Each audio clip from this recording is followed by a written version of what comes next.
87 years ago, Amelia Earhart vanished into thin air, leaving behind one of aviation history's greatest mysteries. Today, we have the privilege of sitting down with a local man whose passion for adventure may have rewritten a chapter in the history books.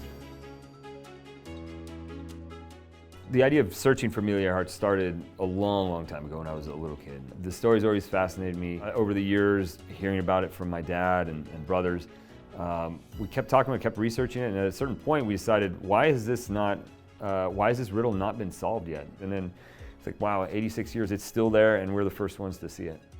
Tony and his 16-man crew made the discovery on the final day of their 3-month exploration. He turns it on, you see the waterfall, and there it is, this object that very clearly looks like an airplane. The right dimensions, the right features that you want to see on the airplane.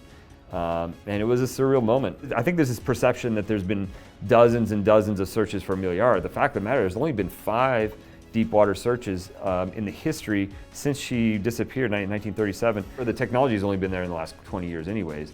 So if we don't find it, this plane is going to be found in the next 5 to 10 years. The technology's there, the willingness is there. The big piece of technology that we had was the Hugin 6000, which the 6000 means it is full ocean depth. It can go to 6,000 meters, which covers about 98% of the depths of all the ocean. So it goes all the way to the bottom of the ocean. It's a drone. It's not connected to the ship by an extension cord or anything. And it just mows along, just goes back and forth, collects data, comes back up to the surface. You plug an Ethernet cable into it, download the data, and look at it. Her place where she went down was so remote and so far away from anything. We're talking about the middle of the Pacific Ocean, 3 days from any closest port.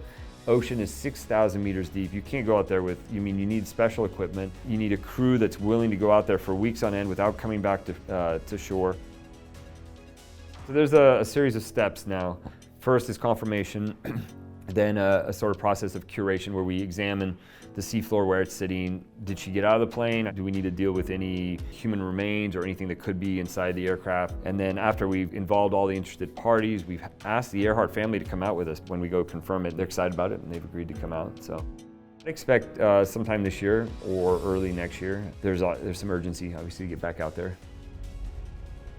The really nice surprise from the last couple of days has been how much this resonates with every age group.